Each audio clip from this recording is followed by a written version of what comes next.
ሰላም እንዴት ውላችኋል? የተወደዳችሁ ተመልካቾቻችን ከሰዓቱ ከዜና ኢትዮጵያ የቢዝነስ ዘገባ ጋር ወይንሸት ደጀኔ ነኝ። የቢዝነስ ዜና አጋራችን ኦሮሚያ ባንክን እናመሰግናለን። በደቡብ ኢትዮጵያ ክልል የቡና ጥራትና ምርታማነትን በመጨመር የአርሶ አደሩን ተጠቃሚነት ለማሳደግ እየተሰራ መሆኑን የክልሉ ርዕሰ መስተዳደር ጥላሁን ከበደ ገለጹ። በክልሉ የተቋቋመው የቡና ጥራትና ግብይት ቁጥጥር ግብረ ኃይል ጥራትና ምርታማነትን ለማሳደግ በትኩረት መስራት እንዳለበትም ተናግሯል። በተለይ ቡና ግብይት ወቅት ከደላላ ወይም ደግሞ ቡና ውስጥ የሚገቡ አካላት ያስቸገሩ ያሉትን እየፈቱ መሄድ ጠበቅ ብለን ቀረብ ብለን መስራት ይጠይቃል። ስለዚህ እዚህ የግብረ ኃይል ዋናው ተግባር ማምረቱን በኤክስቴንሽኑ እንደተጠበቀ ሆኖ ከተመረተ በኋላ የግብይት ሂደቱ ሰንሰለቱ ከአርሶ አደር ማሳ እስከ መጨረሻ ተጠቃሚው ድረስ ያለው ሰንሰለት ጤናማና አርሶ አደሩን የሚጠቅም ገዢው ዘንድም ደግሞ ተአማኒነት ያለው ከሌላ ቡና ጋር ወይም ከሌላ ባዕድ ነገር ጋር እንዳይቀላቀል ሰንሰለቱ ተጠብቆ እንዲሄድ ግብረ ኃይሉ በቅርበት መስራት ይጠበቅበታል።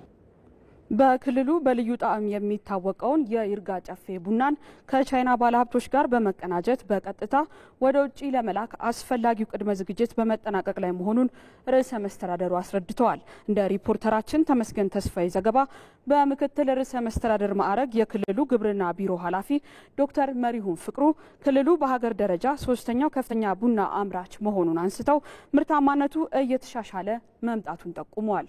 ቡናችንን ጠብቀን ካለማነው ላይ በትክክለኛው መንግስት ባስቀመጠው መንገድ ግብይቱን መምራት የምንችል ከሆነ ቡና የተፈለገውን የውጭ ምንዛሬን ብቻ ማቅረብ ብቻ ሳይሆን በአካባቢያችን ላይ የአየር ንብረትን ከመቆጣጠርም አንፃር ከማስተካከልም አንፃር በምንፈልገው መንገድ እንዲሆንልን ከማድረግም አንፃር ትልቅ ሚና አለው ማለት ነው።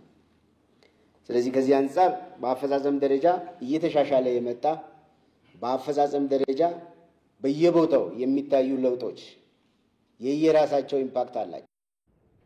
በደቡብ ምዕራብ ኢትዮጵያ ሕዝቦች ክልል ቤንች ሸኮ ዞን የግል ባለሀብቶች ተሳትፎ እየጨመረ እንደሚገኝ ተገለጸ። በሚዛን አማን ከተማ እየሰሩ የሚገኙ ባለሀብቶችና የከተማዋ ነዋሪዎች በዞኑ ያለው ሰላምና ጸጥታ ለኢንቨስትመንት ፍሰቱ ማደግ ከፍተኛ ሚና አለው ብለዋል። ተጨማሪውን አብረን እንከታተል። በደቡብ ምዕራብ ኢትዮጵያ ሕዝቦች ክልል ቤንች ሸኮ ዞን መዋለ ንዋያቸውን የሚያፈሱ የግል ባለሀብቶች ቁጥር እየጨመረ ይገኛል። በዞኑ ያለው የሰላምና ጸጥታ ሁኔታ ለኢንቨስትመንት ፍሰቱ ማደግ በምክንያትነት ይነሳል። ሰላም በመሆኗ ነው እኛም ለዚህ ደረጃ የበቃ ነው። ሁሉም ሀብታችን ያፈሰስ ነው። ሰላሟ፣ ጸጥታዋ ምንም ወደር የሌለው ምንም ማመሳሰል የሌለው ነገር ነው። እኛም ለዚህ ነው ሁሉ ነገርን አማጠን ቀን ማታ ለሊት ነው የሰራ ነው። አብዛኛው ሰዓት ማለት ሰላም በመኖሩ ነው ለዚህ ደረጃ የበቃ ነው። አሁን ለሚያለሙ ሰዎች አገሩ ሰላም ነው፣ አመራሩ ሰላም ነው። ማልማት የሚፈልግ እድገት የሚፈልግ ሰው የስራ አገር ነው። ስራ አለ፣ ንግድ አለ፣ ሰላም አለ፣ ጸጥታ አለ። የሚያለማ ሰው መጥቶ ያልማ ነው የሚለው ነው። በዚህ አካባቢ ላይ ያለው ሰላም በተለይ ለባለ ሀብቱ ለግል ኢንቨስትመንት ስራ በጣም ከፍተኛ አስተዋጽኦ አለው። በተለይ ከሩቅ አካባቢ ከፍተኛ ምርት ካለበት አካባቢ ወደዚህ የመጣ ሆቴሎችን የተለያዩ ኢንዱስትሪዎችን ለመገንባት ሰው በጣም የተሻማ ያለበት ሁኔታ አለ። አሁን ሚዛንን ብትወስድ በከፍተኛ ሁኔታ ፎቅ እየተሰራ ነው። ሚዛን አማን ከተማ አስተዳደር ማለት ትንሿ ኢትዮጵያ ብንል ያው ማጋነን አይሆንብንም። ምክንያቱም በሚዛን አማን ከተማ አስተዳደር የሌለው ብሔር ብሔረሰብ የለም። ሁሉም ብሔር ብሔረሰብን አቅፋ ያለች ከተማ ናት። ይሄ ከተማ ደግሞ የተለያዩ ብሔር ብሔረሰቦች የሚኖሩት በሰላም በፍቅር በአንድነት የሚኖሩበት ነው። አሁን እንደምናየው ለኢንቨስትመንቱ ምቹ ሁኔታዎች አሉ።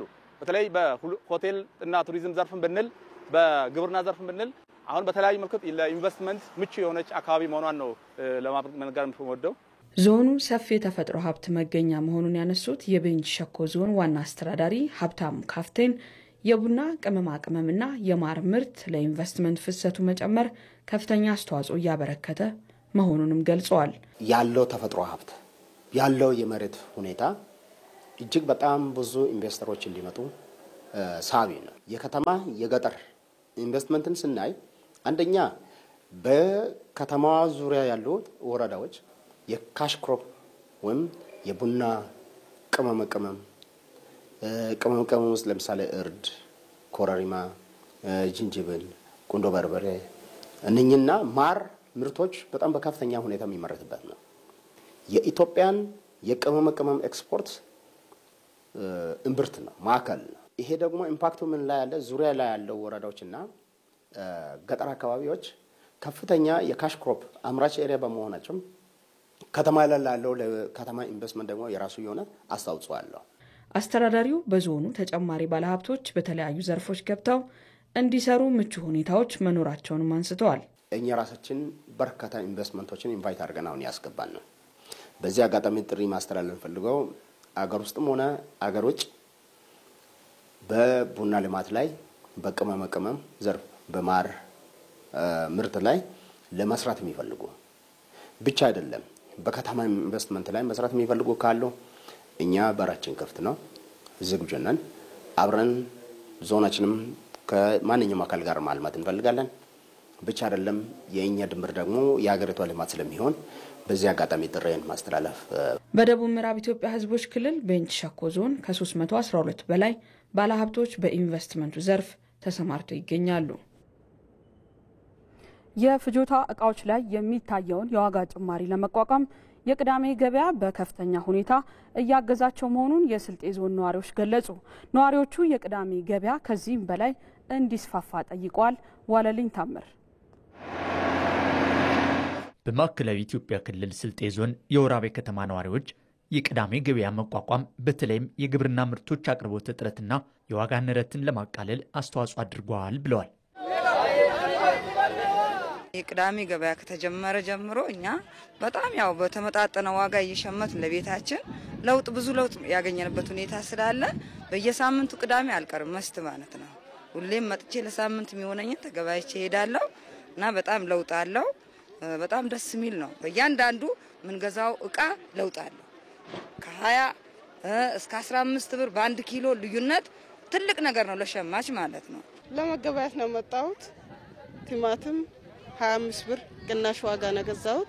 ሽንኩርቱም እንደዛ 60 ብር ነው ኪሎ ማለት ነው። እዚህ 80 ቢሸጥ እዛ 120 ይላሉ። ቲማቲም ደግሞ እዚህ 40 ቢሸጥ እዛ 60 ይላሉ። በጣም ቅዳሜ ገበያ ለሰዎች ለኛ የሚያንሱ ከኛ የሚቢሱ ስላሉ በጣም ምርጥ ገበያ ነው።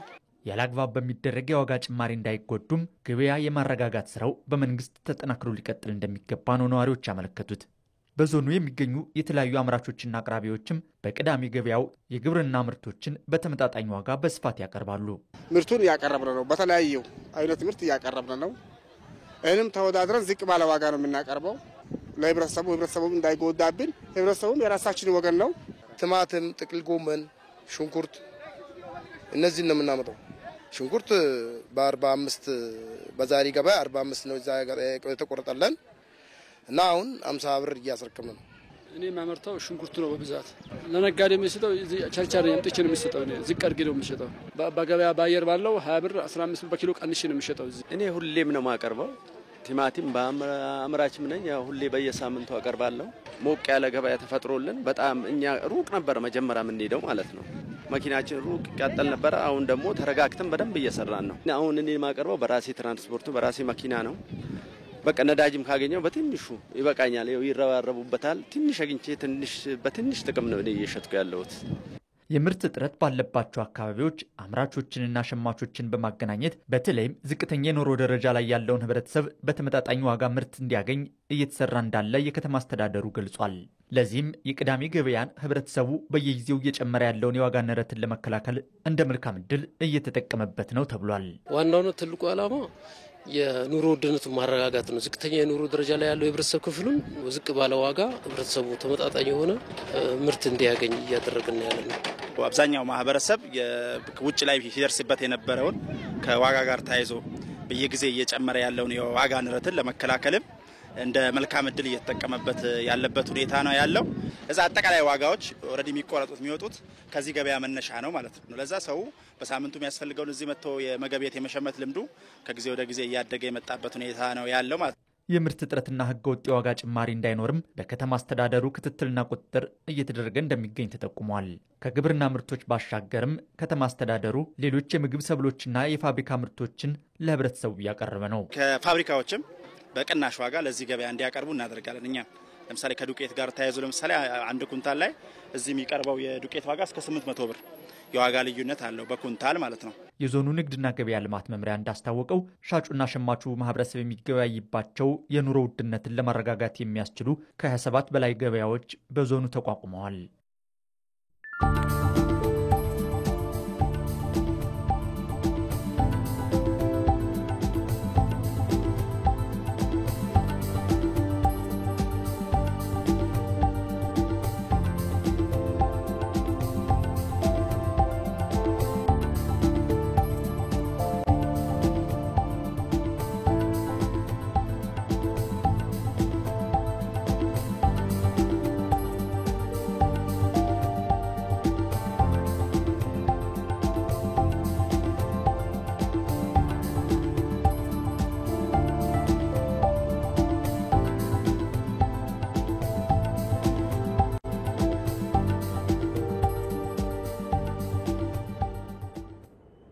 ተመልካቾቻችን ለሰዓቱ የነበረን የዜና ኢትዮጵያ የቢዝነስ ዘገባ ይህን ይመስል ነበር።